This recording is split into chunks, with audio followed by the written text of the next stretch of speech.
alla base di questa candidatura c'è la voglia di cambiamento, di fare un passo in avanti, e questo è il nostro slogan, insieme a assessori e consiglieri uscenti dell'amministrazione attuale. Quindi quello che vogliamo mettere in cambio è proprio un cambiamento a favore della nostra cittadinanza, ma soprattutto dei valdobbiadenesi.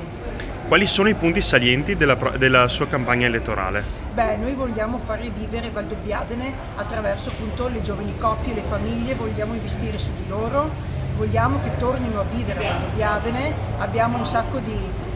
case sfitte, vogliamo dare incentivi, la possibilità di riconvertire queste case e mettere a disposizione delle famiglie perché possano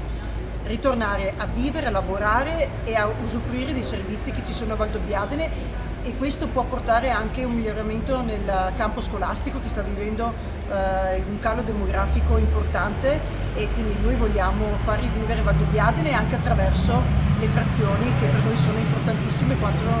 il centro di Valdobbiadene.